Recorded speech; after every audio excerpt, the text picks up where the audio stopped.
From the station working for you, this is WRTV News at 6, streaming now. I was worried for a little while, but then, my customers started calling and they're like, well, can we still come pick up our cake? And I'm like, well, yeah. Now at 6, a local baker just trying to thrive and make it through the pandemic. Tonight, a helpful path for businesses that might be struggling right now. Income loss and job loss are significant. So many people are experiencing that. Tonight, we look into the issues that led to a high number of deaths among homeless people in our state this year, how the pandemic is leading to more homelessness. And it's a transition that can be difficult if you don't have reliable resources. How the pairing of a new program and a fresh point of view is helping people set themselves up for success. Good evening to you here at 6 o'clock. I'm Mark Mullins. The Rebound Indiana is WRTV's effort to shine a light on programs and resources helping Hoosiers get through and beyond the pandemic. According to the National Restaurant Association, 10,000 restaurants have closed in the past 3 months. Plenty of small businesses have shut their doors right here in Indianapolis. WRTV's Troy Washington speaks with a local business owner striving to stay open about options for the others trying to survive the pandemic. The pandemic has shown no mercy, especially on small business owners who are typically driven by their dreams and passions. So if that's your dream and you believe in it, you should push for it. This pandemic won't last forever. Tiana Brown is the owner of Just Imagine Bakery and Sweet Treats, LLC. Her dream was born out of the loss of her son, who passed away but inspired the name of her bakery. He loved Barney. And so there was a song that was on Barney called Just Imagine, and he sung it all the time. It was his favorite song. So when it came down to picking a name for the bakery, I was like, it just kept popping in my head. Fast forward to 2016, following culinary school, Brown's dream started to take off. Then the coronavirus and the shutdown gave her a little scare. And everything closed down and we couldn't go out and everything. I'm like, okay, so how is this going to affect Just Imagine, because this is what I do. And I was worried for a little while, but then my customers started calling and they're like, well, can we still come pick up our cake? And I'm like, well, yeah, sure. So it just never stopped. Brown says she's been so busy baking, she hasn't had to take out a small business loan, nor has she had to check out this COVID relief micro grant being offered to women business owners by Walker's Legacy. She encourages those on the brink of closing to fight hard to stay in business. I think the pandemic made people want to celebrate. It seemed like after the first initial shutdown, like everybody just started ordering and it just went crazy. Working for you, Troy Washington, WRTV. Now, before we get to an important story about how part of the population has been affected by the pandemic, let's get some of the latest Indiana numbers for you. Relatively speaking, newly reported cases and deaths were down today, but Monday numbers are typically lower compared to the rest of the week. To date, 7,101 Hoosiers have died with COVID-19, and overall, we are still seeing deaths on the rise. The pandemic has put many Hoosiers in vulnerable positions. Many have lost their jobs and income, and some have even lost their homes. WRTV's Stephanie Wade examines how this year has impacted people displaced from their homes and a group still fighting for better outcomes for the most vulnerable. Tony Anderson. One by one. Harold Baker. 87 people who have passed away this year in Marion County were honored today. 87 people Christine who were also homeless. Bishop. This has been such a tough year for so many, and it hits those experiencing homelessness just that much harder. The loss is nearly double what the county experienced last year. You're already talking about individuals and families that are in the midst of extreme vulnerability and crisis, and you add an additional crisis on top of that.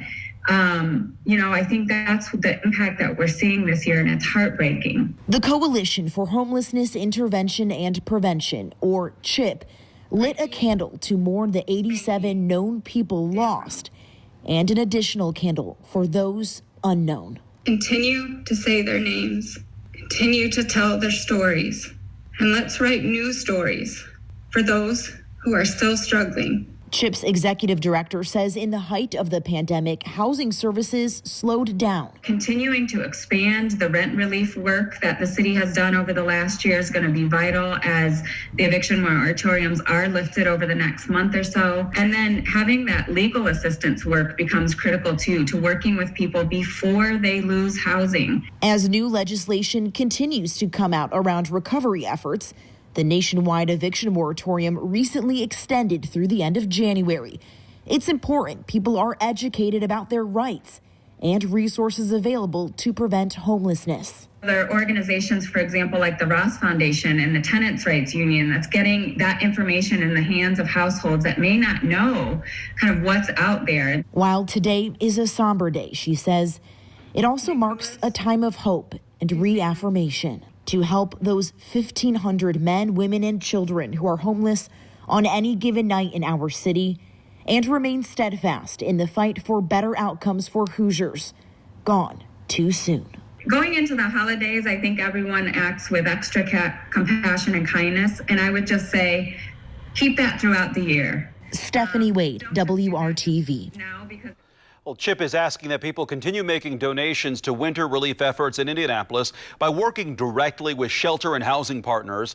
Items in need include blankets, coats, hats, warm wool socks, gloves, hand warmers, and single-serving non-perishable food and drink items. Donations can also be made directly by connecting with Street Reach Indy at chipindy.org. Continuing with the rebound tonight as WRTV keeps an eye on efforts to get Hoosiers to the other side of the pandemic. For people who have served their debt to society and are preparing to leave prison, life on the outside brings extra challenges these days when you throw in the COVID-19 pandemic. Tonight, I show you a fairly new program focusing on the health of those experiencing their newly found freedom. I went from being a piece of crap to humbling myself before God. Spend a few minutes talking to Charles Miller, and you quickly learn he wants to make better choices for a better life for himself now that he's out of prison. It's hard to, to talk to people, man. It just show that you ain't that same person that you was that many years ago, man. Charles was convicted in the mid-90s for burglaries and other serious aggressive crimes. The punishment? 26 years in state prison. He's been out since March. No matter how much time you spend, 30 days or 30 years, it ain't, something changes, inside of you, and if you didn't have good skills before you got locked up, you sure in the hell ain't got them when you get out, and you can't do it without people, man, and that was my biggest barrier. I didn't want to trust nobody. But now, bit by bit, Charles is gaining the confidence and help to be successful on the outside thanks to a fairly new program and way of thinking at the Indiana Department of Correction, focusing on what administrators are calling transitional health care. Don't wait for them to get out and fail. Address the issues that we know inside, transition them out to home, hopefully to never come back to us. Christine Daniel is the director of transitional health for the IDOC. She says this new approach helps fill the gaps for people leaving the prison system, adjusting to new freedom. So maybe gaps in insurance coverage, which would affect a person's ability to get treatment. Maybe a gap in healthcare services because they had a wait list. Before his release, Charles was having painful issues with his knees. Myrna Martin is a transitional healthcare liaison. She helped Charles to secure health insurance and ultimately schedule a procedure for his leg. Once I got my insurance, I had my knee surgery about September, and so that knee is okay now. His other knee is next, and then he's on a pathway to securing a job. Myrna also helped Charles obtain an ID card and register for Social Security and temporary housing. The goal of transitional health is to set up exiting inmates for success and remove barriers. We really started to look at what can we do pre-release to make that transition smoother. So it's perhaps doing assessments that would normally done on the outside, inside, before they're released. Though controversial, the program even provides exiting inmates with naloxone or Narcan, a drug which reverses the effects of an opioid overdose. Why shouldn't they leave with this life-saving drug? They're a vulnerable population, it makes sense that they should have direct access to this drug. The transitional healthcare approach puts heavy emphasis on an exiting inmate's mental and physical well-being with the goal of reducing the recidivism rate. That is, keeping those who leave the prison system from ending up behind bars again. People releasing from the department are going back to all of our communities.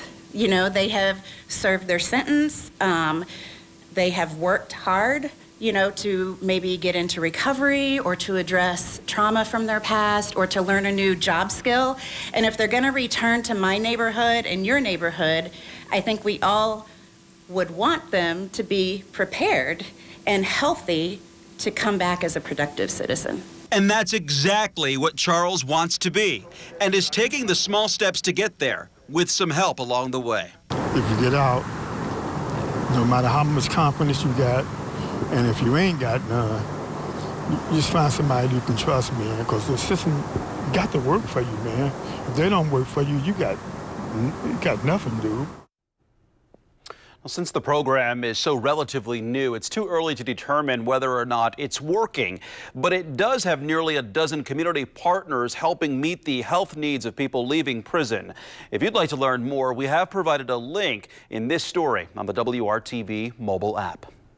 With the risk of the virus at school and work, it's safer if you can be employed from home, but you may not be safe from this. Coming up, we're going to help prepare you in case a scammer tries to get past you with this trick tied to working from home. And then the Colts pull it off after keeping us on the edge of our seats. IU gets a bowl game, but there is a catch. All of that ahead with our Brad Brown when the news at 6 continues on WRTV. Many people are searching for work right now, and scammers are working to trick you into sending them money. Mallory Safaste has insight into the spike in job scams and how the federal government is responding as we count down the 12 scams of Christmas. The pandemic has made work from home schemes more believable, and they're costing eager job hunters thousands of dollars. Like millions of others, Daniel Martin lost his job during the pandemic, but he caught a break, an interview with a new company. I was really excited. Like it sounded like a really good position with a lot of possibilities for growth within the company. They sent him a contract and assigned him a project. The company was moving their offices to Baltimore and needed him to procure new equipment. Since he wasn't full-time just yet, he'd have to purchase the laptops with his credit card, and the company would reimburse him. For the next 2 weeks, I completed a total of 3 purchase orders, and all the payments were posting perfectly fine. A few weeks later, the charges suddenly reversed and Daniel's credit card balance exceeded $15,000. After speaking with a bank representative, he learned the account owner had reported the charges as fraudulent. They probably, in some other way, scammed someone else to get their account and routing number, and then they gave me that information to pay my credit card. Daniel said he should have known better, but his excitement clouded his judgment. And this is happening to job hunters around the country. According to the Federal Trade Commission, consumers reported losing $150 million to these scams in the first 9 months of 2020. Amazon is offering you an opportunity to work from home as an associate member and make up to $400 a day. This week, the FTC, along with 19 federal, state, and local law enforcement partners, announced a crackdown on scams targeting consumers with fake promises of income and financial independence. More than 50 enforcement actions were taken against operators of work-from-home and employment scams, pyramid schemes, investment scams, bogus coaching courses, and other schemes. If anything at any point during any part of the process they ask you to buy anything, just don't. Especially with a check, if it turns out that it's fake, you'll be on the hook for the money. And if someone reaches out to you about a job, contact their HR department, ask if they're hiring. Google the company address and search the name of the company, followed by the words complaint or scam. With your 12 scams of Christmas, I'm Mallory Safaste. I'll start our conversation by saying, don't forget Jupiter and Saturn are waiting on you. All you need to do is step outside and look to the west-southwest. They'll be very close together. Most of us will get a break in the clouds to see that. Okay, now the conversation changes. We start talking about big temperature changes. Not until Wednesday night, though. Prior to that, it will be mild. We'll be in the 50s Wednesday, and then downhill we go.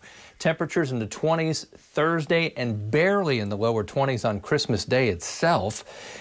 Christmas morning temperatures around 11 in Indy with wind chills below 0, about 3 below, I think, in their coldest.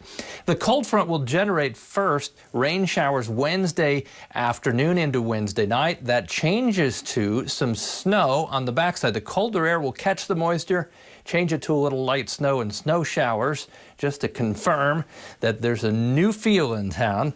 And there we break down Christmas Day, starting at 11, still in the teens at noon, and only 22 for the afternoon high. We're in the 40s now. The next 48 hours will feel pretty good. It will be very windy as we get midweek ahead of that cold front. That will surge the temperatures into the 50s. I've got lower 50s there. It could be a little warmer just depending on the timing of the rain showers. Right now it looks to be the evening hours, then transitioning to some snow as the cold air catches the remaining moisture and everything slides off to the east. Thursday, 29 degrees, so we barely warm up, kind of steady temperatures through the day. Christmas Day, 22, but look, we make a nice 10-degree bump into the low 30s Saturday. We're back closer to 40 on Sunday and Monday. A lot happens within the 7-day forecast, but nothing too big. If you're driving around the state, should be okay. Just make sure you have a winter coat. And be safe. Thank you, Kevin. Appreciate it. The Colts get a win, but not before giving fans a reason to hold their breath a bit. And IU gets a trip to a bowl game, just not the one their fans were hoping for. Brad Brown with a closer look at all of that tonight.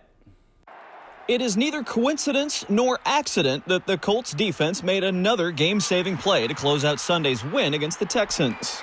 You got to believe it. That's your whole mindset. Even when, it's a 15-play drive. When we get down there, Flu's screaming in my ear, keep fighting. And I'm telling them guys, okay, somebody step up, make a play. You got to want to make a play. And that's the mindset. They don't get in the box. Somebody step up. That unit has been stepping up all season. Darius Leonard's last-minute punch-out took away Houston's last chance. DeForest Buckner was a beast all day Sunday. 3 sacks, 3 other quarterback hits. I don't get too high, too low, especially when we're not playing very well. I don't get too low just because I have the confidence in the guys and someone's going to make a big play. And, that's why I always try to remind the guys to, just stay calm because it's coming. It seems like every game has had a different receiver star for the Colts. Yesterday it was Zach Pascal's turn. A first-quarter touchdown catch had the offense clicking, and his fourth-quarter dive for the pylon might be the most important score of the season so far. Every play, I'm just going hard and just continue to try to be aggressive and play the how I play, I used to play defense in high school. I guess that's kind of where my aggressiveness came from. And how about the inspirational return of punter Rigoberto Sanchez? A huge ovation from the crowd during opening introductions. And then a pair of kicks that averaged more than 45 yards in the game. To be able to go out there with my teammates today, it's a huge blessing. And I love being around them. I love being around the coaches, all the players, the fans out here. It was just a big blessing to be out here this fast. The Colts will need more of that good mojo this Sunday in Pittsburgh. Indy still sits as the number 6 seed in the AFC playoff race. They will need the Titans or Browns to lose at some point to move up. For me personally, and for so many of our players that are from that area, as an awesome bowl opportunity for us to have. And so that's what we're going to focus on right now, and not on the things that we can't control, but there'll be a time and place to address that.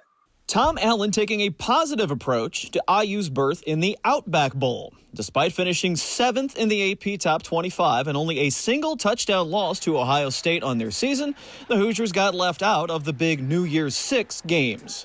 And Northwestern got the Big Ten spot in the Citrus Bowl.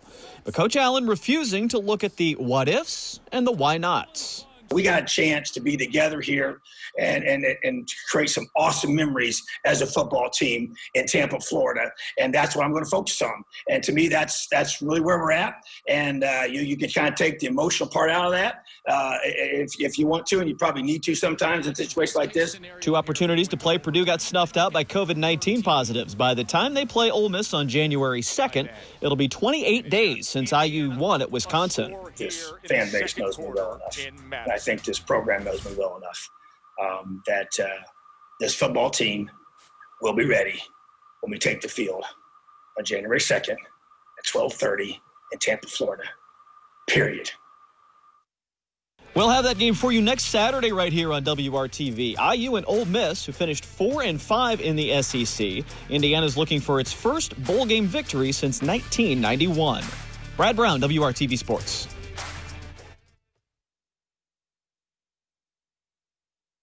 Well, this is a big deal thanks to you, our viewers, WRTV staff, and our sponsors. The 20th annual WRTV Toy Drive is the most successful ever. Over 6,000 children across central Indiana are getting your donations. This year, we received more than double the previous amount of monetary donations with nearly $20,000 raised. So we thank you. Up next is World News. We'll see you back here at 7.